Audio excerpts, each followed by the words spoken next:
문재인 대통령과 행복 1위, 부탄과의 특별한 인연. 부탄과의 인연 때문에 행복정책과 행복위원회 등을 도입할 가능성이 크다라는 얘기가 청와대 안팎에서 나오고 있는데 저희가 사진 한 장을 먼저 준비를 해봤습니다. 함께 보시죠. 문재인 대통령이 수염을 길게 기르고 어떤 한 외국의 인사와 정답게 이야기를 나누고 있는 모습이 있는데 문재인 대통령이 이야기를 나누고 있는 분은 지난해 7월 부탄에서 직접 만난 까르마 우라 부탄 총행복위원회 위원장이라고 합니다. 문재인 후보의 페이스북에 나와 있는 이야기인데요. 이 부탄 까르마 우라 총행복위원회 위원장과 만나서 어떤 얘기를 나눈 것인지, 그리고 과연 부탄과 문재인 대통령 간의 관계는 어떤 것인지 저희가 몇 가지 관계자들의 이야기를 취재해봤습니다. 하나씩 좀 살펴보시죠. 문재인 대통령이 대통령에 당선되기 전부터 부탄에 뭔가 이른바 꽂혔다는 거예요. 그래서 대통령이 당선되고 첫 외국 정상과 통화한 것도 바로 부탄이다. 정부가 국민을 행복하게 해주지 못하면 정부의 존재 가치가 없다. 이 부탄 법정 중의 내용을 올리기도 했고요. 탄딘 왕추크 부탄 보건부 장관이 문 대통령이 민주당이 집권하면 부탄의 행복정책을 도입하겠다라고 밝힌 이야기도 있기 때문에 이 행복정책이 무엇일까? 행복위원회가 무엇일까? 관심이 모아지고 있습니다. 김병민 의원님, 네. 뭡니까? 부탄 같은 경우는 국민 행복 증진을 위한 5개년 계획을 만들고 거기에 대한 지표를 설정했다. 그리고 사실상 전 세계가 바라보는 행복한 국가로 따졌을 때는 이런 GDP에 대한 경제적 관념의 지표와 상관없이 부탄이 참 행복한 나라라는 거잖아요. 근데 저는 문재인 대통령이 얘기하는 부탄은 상징적인 의미라고 생각하고요. 여기 조금 더 나가면은 사실 전 세계적 흐름이 이와 같은 행복 지표를 설정하는 데 있는 거거든요. 대한민국 헌법만 하더라도 제10조의 국민의 행복 추구권을 얘기하고 있는데 유엔 같은 경우는 2012년도에 세계 행복 보고서라는 걸 발간하면서 공공 부문에서 어떻게 하면 시민의 행복을 갖고 올 수 있을지에 대한 공공 부분의 정책적 고려가 필요하다는 얘기를 하게 됩니다. 따라서 이제 대한민국 같은 경우도 서울 같은 경우, 특히나 지금 김수현 수석 같은 경우는 서울시에 있는 서울연구원의 원장으로 재직하다가 온 케이스로 볼 수 있는데 서울시 같은 경우도 서울시의 행복을 어떻게 추구할 것인가에 대한 행복 지표를 설정한 적이 있어요. 그래서 여러 가지 지금 외국에 있는 지표들을 따져보다 보니까 대한민국 서울에 있는 시민들 같은 경우에는 건강을 최우선순위, 그 다음 두 번째가 소득, 그 다음이 안전을 최우선순위로 행복에 대한 지표들이 있다는 겁니다. 그래서 아마 문재인 대통령도 이렇게 사전에 서울시에 했던 정책들을 바탕으로 해서 대한민국 국민들이 행복할 수 있는 지표의 우선순위를 사람마다 다 다른 거잖아요. 김진 기자 같은 경우는 건강을 최우선순위로 둘 수도 있을 거고, 예를 들어 우리 교수님 같은 경우는 소득을 최우선순위로 둘 수도 있을 거고요.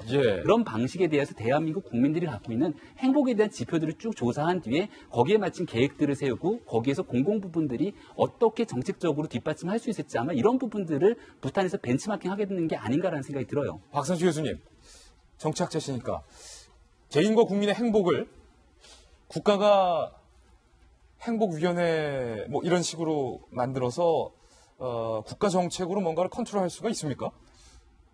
저를 정확하게 표현하자면, 소개하자면 정치학과 정치를 정말 잘하는 헌법학자라고 불러줬으면 좋겠는데. 헌법에도 또 능통하시죠? 헌법 박사예요.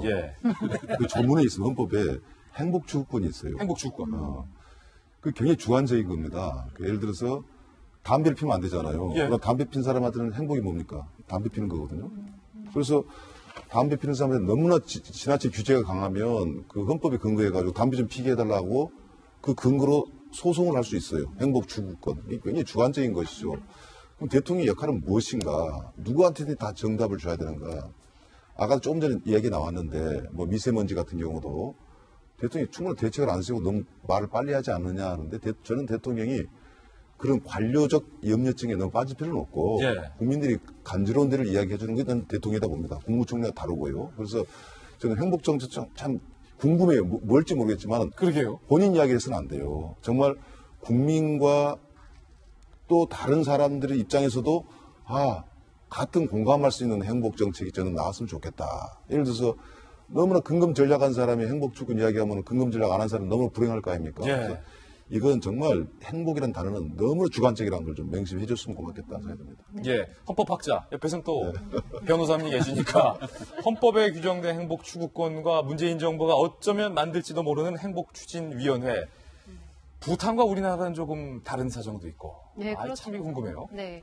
일단 헌법에 나오는 행복추구권이라는 조문은 사실상 굉장히 상징적인 의미밖에 예. 없거든요. 실제로 우리가 뭔가 소송을 하거나 청구를 할 때 이 행복추구권을 이제 넣는 거는 다른 법조항에 좀 보충 들여서 이런 법조항들이 있고 우리는 행복추구권이 있으니까 이런 청구 권한이 있습니다. 뭐 이런 식으로 주장할 뿐인 거지 행복추구권만을 독자적으로 주장을 해가지고 뭔가 권리를 주장하거나 이럴 수는 없는 것이 맞는 거고요.